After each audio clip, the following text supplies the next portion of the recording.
Stop. Vous voulez savoir ce que valent vraiment vos indicateurs techniques? Découvrez comment le backtest vous permet de tester vos idées avant de risquer le moindre euro. Dans chaque épisode, j'explorerai un indicateur technique spécifique. Nous y parlerons de son histoire, son fonctionnement expliqué simplement même pour les débutants, des exemples concrets d'applications sur les marchés et une analyse détaillée des résultats de backtest sur les grands indices mondiaux. Allez, c'est parti.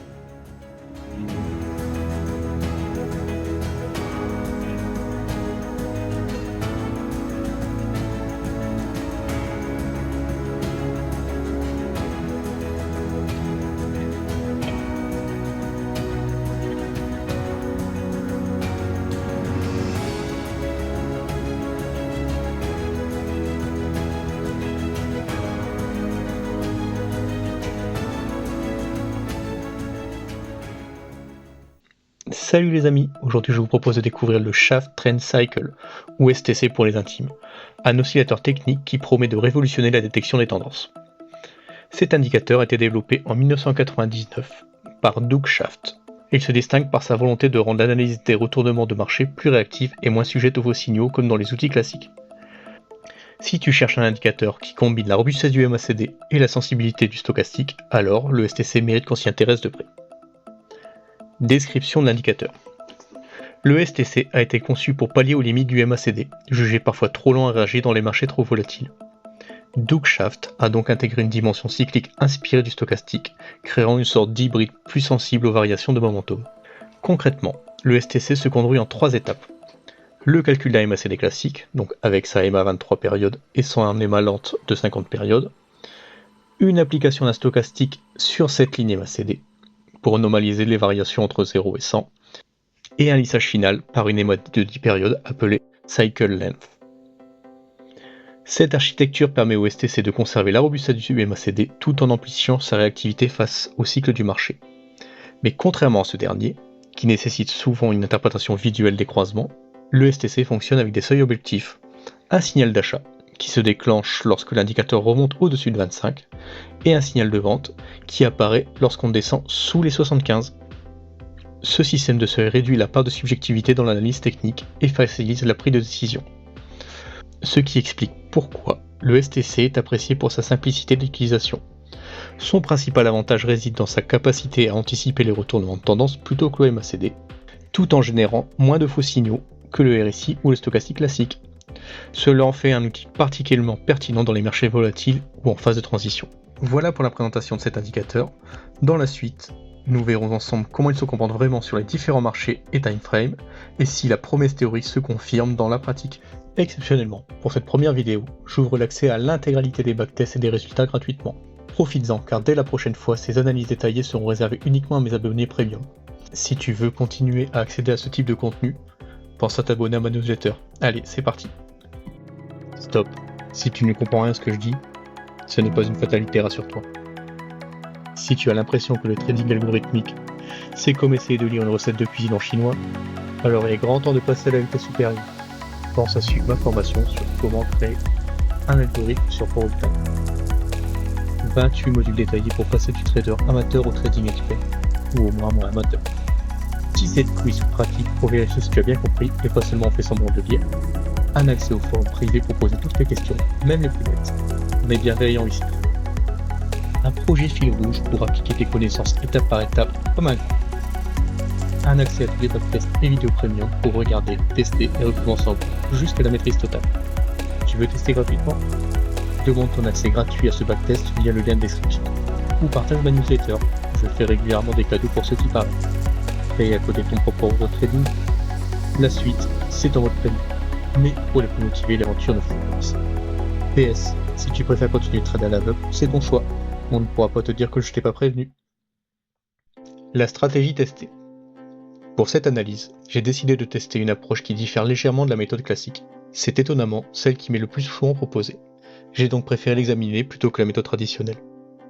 J'ai utilisé une méthode où l'on achète lorsque l'indicateur croise à la hausse le niveau 25, signal de sortie de la zone de survente, mais attention, la nuance importante est dans la sortie. On ne vend pas lorsque l'indicateur croise à la baisse le niveau 75, donc la zone de surachat, mais lorsqu'il y entre. C'est une technique de scalping. Cette approche vise à capturer l'intégralité de la phase ascendante du cycle, plutôt que de sortir dès les débuts de la phase de surachat. Cependant, la méthode traditionnelle sera certainement testée dans les prochaines éditions. Alors que nous révèlent ces backtests ? 255 millions de transactions, ce qui fait qu'il arrive juste derrière la super trend, le triple super trend, soit donc en 4ème position. Cependant, la médiane ratio gain drawdown, c'est pas terrible, hein. Ça vaut 1. Beaucoup moins bien classé donc que la triple super trend et le momentum indicator. À voir. On a des doutes. Lorsqu'on le compare donc directement au niveau des indicateurs, son ratio gain max drawdown moyen n'est que de 1, ce qui est nettement inférieur aux performances des momentum ou de la triple super trend qui affiche des ratios de 3. Et si l'on compare le STC au champion actuel de nos backtests, le constat est sans appel. Il reste systématiquement derrière les performances momentum burst et triple super trend. Cette position en retrait va vraiment soulever des questions. À voir. Continuons, cherchons son indice de prédilection. Malgré ses performances en demi-teinte, le STC montre des résultats intéressants sur certains marchés spécifiques. On retrouve clairement le trio tête, donc le DAX, le Nasdaq, le Dow, hein, comme d'habitude. La plupart des autres marchés affichent des résultats plutôt positifs, à part le Bitcoin qui représente une médiane des gains négatifs. Bon, on sait qu'on n'utilisera pas. Maintenant, parlons de l'impact des timeframes sur les performances du STC. L'analyse par unité de temps révèle une préférence nette du 30 minutes. On voit clairement que ce timeframe surperforme les autres. Mais attention, ce résultat est impressionnant, mais il mérite d'être nuancé. Comme à chaque fois, mes backtests n'incluent pas les frais de transaction, ce qui avantage naturellement les timeframes plus courts où la fréquence de transaction est plus élevée. Mais dans un scénario réel, avec commission, le tableau se reste totalement différent. Il est tout de même intéressant de noter que les performances du STC restent plutôt satisfaisantes sur la plupart des autres timeframes. Donc on voit très bien que pour le reste, ça semble relativement identique. Bon, l'hebdomadaire pas terrible. Certainement dû à une fréquence moindre. Et les 1 heure par contre semble vraiment catastrophique. À voir dans la suite de l'analyse. Alors l'analyse complète des backtests. Ce graphique représente en abscisse le ratio gain max drawdown comparé au gain maximal, donc globalement plus c'est en haut à droite mieux c'est, et plus c'est proche de 0, moins bien c'est. Dans le cadre orange, donc on distingue clairement que le système de trading basé sur le time frame 30 minutes présente le meilleur couple. Cette performance n'est pas surprenante, c'est cohérent avec ce qui a été dit juste avant. Lorsque l'on retire les 30 minutes qui ne seront pas analysées, on voit que tout est concentré donc sur un tout petit carré. Je suis pas très positif pour la suite. Passons maintenant à l'analyse du court terme. C'est là que les choses deviennent vraiment intéressantes sur le STC. En observant les résultats des timeframes de court terme, j'ai constaté une tendance très claire. Le timeframe 2 heures, que vous pouvez voir en orange sur ces graphiques, se démarque nettement dans les résultats positifs. Le timeframe 3 heures en rouge montre aussi des performances intéressantes, mais légèrement moins marquées que pour le 2 heures. Cette domination du timeframe 2 heures n'est pas du hasard. Elle suggère que le STC capture mieux les mouvements cycliques à cette échelle de temps précise. C'est parfaitement cohérent avec la théorie sous-jacente que l'indicateur a été conçu spécifiquement pour identifier les cycles de marché. Quand on regarde la répartition des indices, on voit une domination claire soit du Dow Jones en rose sur mes graphiques, soit du Nasdaq en bleu. Ces deux indices américains semblent particulièrement bien répondre aux signaux générés par le STC. Pourquoi ? Probablement en raison de leur liquidité et de leurs mouvements plus prévisibles.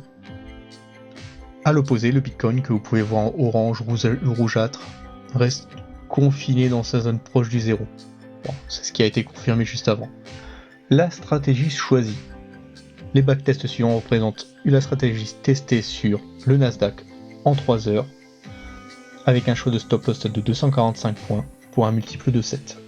Mais attention, les résultats sont plus que mitigés, avec un gain total de 5000 pour un max drawdown de 1100, un taux de réussite de 61% qui peut sembler effectivement prometteur, mais le gain moyen par trade est de 4,3 points, ça comble à peine les frais de transaction. Ce qui m'inquiète particulièrement, c'est l'écart entre le MFE, l'écart maximal favorable, et le gain réel, donc entre 18,75 et 4,30, ce qui signifie que la stratégie ne capture qu'environ 23% des mouvements favorables potentiels.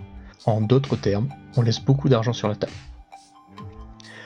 De plus, la quasi-symétrie entre le MFE à 18 et le MAE à moins 18 indique que les mouvements de prix sont d'amplitude similaire dans les deux directions. Le marché ne présente pas de biais directionnel fort lors des trades générés par la STC. Quant au Z-score, de 1,67, avec une probabilité associée de 90%, c'est pas non plus particulièrement impressionnant. En conclusion, même sur le court terme où il performe le mieux, le STC montre des performances globalement décevantes. L'analyse des métriques révèle des faiblesses structurelles importantes, une capture inefficace des mouvements favorables, un ratio risque-récompense défavorable. Si on cherche un indicateur robuste sur le court terme, il existe clairement des meilleures options que le STC. Passons au moyen terme. Après avoir exposé ses performances en court terme, je vais maintenant vous présenter comment cet indicateur se comporte sur les timeframes plus étendus. En analysant le timeframe moyen, 4, 6, 12 heures, j'ai identifié des zones d'intérêt particulières dans la zone jaune de mon graphique. Ce qui est frappant cette fois, c'est que cette zone correspond exclusivement au timeframe 12 heures appliqué au DAX, comme vous pouvez le voir en bleu dans le graphique. En examinant plus en détail le système DAX 12 heures avec un stop 260 et un ratio risque-rendement de 0,75, les résultats semblent visuellement plus attrayants que ceux observés sur le court terme. On observe un gain total de 6000 pour un drawdown maximal de 1100, ce qui paraît intéressant à première vue. La présence sur les marchés est limitée, avec seulement 6,4% de présence, ce qui indique une stratégie très sélective. Des gains moyens par trade de 17,59, nettement supérieurs à celui observé sur le court terme, qui n'était que de 4,30. Mais l'analyse des métriques MFE et MAE révèle une autre réalité. Le MFE de 52, qui représente le profit maximal potentiel atteint pendant la durée de vie moyenne d'un trade avant sa clôture. Le MAE est de moins 42, qui indique la perte maximale potentielle subie pendant ce trade. Le ratio entre le gain moyen 17,59 et le MFE 52 montre que la stratégie ne capture qu'environ 33% du mouvement favorable potentiel. C'est certes meilleur que les 23 observés sur le court terme, mais ça reste relativement faible. Cette inefficacité dans la capture du mouvement favorable suggère que les points de sortie pourraient être nettement optimisés. Ce qui m'inquiète davantage, c'est le Z-score de moins 1, avec une probabilité associée de 68. Un Z-score négatif indique que les performances de la stratégie sont inférieures à la moyenne. C'est particulièrement alarmant, car malgré les résultats visuellement séduisants, cette stratégie performe statistiquement moins bien que la moyenne des stratégies que j'ai testées. La probabilité associée de 68% signifie qu'il existe une forte probabilité que le résultat observé soit dû au hasard, plutôt qu'à l'efficacité réelle de la stratégie. Ce niveau de confiance est clairement suffisant pour justifier un engagement de capital. La durée moyenne des trades est de 21 heures, ce qui est courant avec une time frame de 12 heures. Ça représente 2 barres. Cette durée relativement longue, combinée à la faible présence sur les marchés, confirme que la stratégie est très sélective et attend des conditions spécifiques pour générer des signaux. En conclusion, malgré des résultats qui peuvent sembler attractifs au premier œil, l'analyse approfondie du système en DAX 12 heures révèle des faiblesses structurelles importantes, un Z-score négatif, une capture sous-optimale des mouvements favorables et un déséquilibre entre le gain moyen et le risque potentiel. Ces observations confirment que le STC, même dans sa configuration la plus favorable en moyen terme, ne parvient pas à générer des signaux de trading suffisamment robustes et rentables. La concentration des résultats positifs uniquement sur le DAX en 12 heures suggère même d'ailleurs un manque de polyvalence de l'indicateur, limitant considérablement son utilité dans un contexte de trading diversifié. Passons maintenant à l'analyse du STC en long terme. Après avoir exploré ses performances en court terme et en moyen terme, je vais vous présenter comment cet indicateur se comporte sur des timeframes plus étendus. En analysant les timeframes longs, daily, weekly, monthly, j'ai identifié des zones d'intérêt dans la partie grise de mon graphique, qui correspondent aux timeframes mensuels appliqués au Nasdaq. Pour le long terme, j'aime privilégier le ratio gain drawdown maximal plutôt que le gain brut, car sur des horizons temporels aussi grands, la stabilité et la maîtrise de la volatilité deviennent prioritaires. En examinant plus en détail le système Nasdaq en timeframe mensuel avec un coef de 8,75 et un stop de 170, les résultats sont, pas vraiment impressionnants. On observe un gain total de seulement 1500 points depuis 1986. Par contre, avec un drawdown maximal de 155. Le taux de réussite est à 72% de trades gagnants. Ça semble très bon à première vue, mais ces chiffres sont trompeurs. L'analyse des métriques MFE et MAE révèle quelques informations intéressantes. Le MFE est de 163, ce qui représente le profit maximal potentiel atteint pendant la durée moyenne du trade. Le MAE n'est que de 16, qui indique la perte maximale. Le faible MAE par rapport au MFE suggère un profil de risque potentiellement intéressant, avec des pertes maximales limitées comparées aux gains potentiels. Ce qui me préoccupe encore davantage, c'est le Z-score de moins 0,71 avec une probabilité associée de 52%. Comme pour le moyen terme, un Z-score négatif indique que la performance de la stratégie est inférieure à la moyenne. Cependant, ce chiffre est peu significatif étant donné le nombre ridicule de trades, seulement 11 depuis 1986. C'est là que réside le problème fondamental du STC sur le long terme. Avec seulement 11 trades en presque 40 ans, ouais, je suis vieux, comment peut-on tirer des conclusions statistiquement valables ? En effet, avec si peu d'observations, les résultats peuvent être fortement influencés par quelques trades exceptionnels, plutôt que par la robustesse intrinsèque de la stratégie. Cette rareté des signaux n'est pas surprenante si on y réfléchit. Le STC a été conçu initialement pour améliorer l'activité du MACD, visant à capturer les cycles de marché à court et moyen terme. Sa construction même ne semble pas adaptée pour transposer efficacement ses avantages sur des horizons temporels plus longs.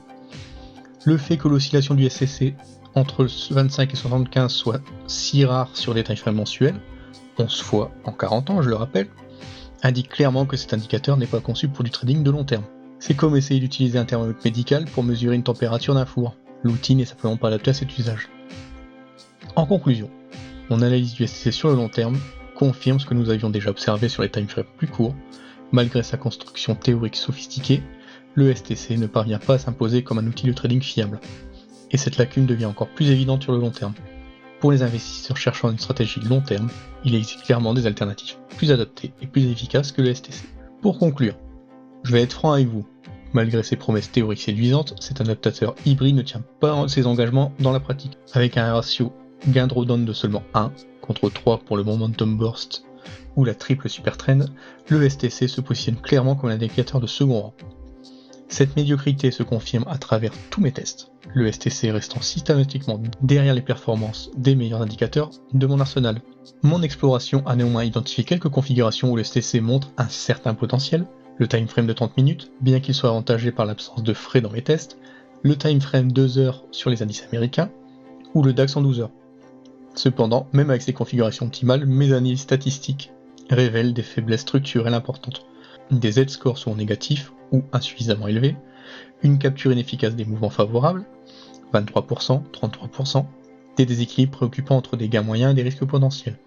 Sur les timeframes longs, le STC se révèle particulièrement inefficace, générant un nombre dérisoire de signaux. Cette rareté questionne fondamentalement l'utilité pratique de l'indicateur pour la stratégie de position de trading. Attention, je parle uniquement de cette stratégie. Nous verrons si l'approche standard fait beaucoup mieux dans une prochaine vidéo. Pour les traders en quête d'efficacité, les alternatives comme le Momentum Burst ou la triple super trend continuent de démontrer leur supériorité écrasante dans presque toutes les configurations testées. En définitive, le STC illustre parfaitement qu'une construction mathématique élégante ne garantit pas des performances de trading supérieures. Comme le montrent les résultats de backtest, la théorie et la pratique restent, une fois de plus, deux mondes bien distincts. Si tu as apprécié cette approche basée sur les faits plutôt que sur les opinions, je t'invite à t'abonner à ma chaîne pour ne manquer aucune de mes prochaines analyses d'indicateurs. Toutes les 2 semaines, je passe au crypte un indicateur technique spécifique avec la même rigueur et la même transparence. Pour aller plus loin et accéder à l'intégralité de mes backtests, aux graphiques détaillés et aux stratégies optimisées, abonne-toi à ma newsletter premium via le lien en description. Tu découvriras non seulement des résultats complets de mes recherches, mais aussi des configurations spécifiques pour maximiser tes chances de succès, ou encore des scripts Python permettant de screener les marchés. Et pour rappel, les performances passées ne préjugent pas des performances futures. Allez, à bientôt.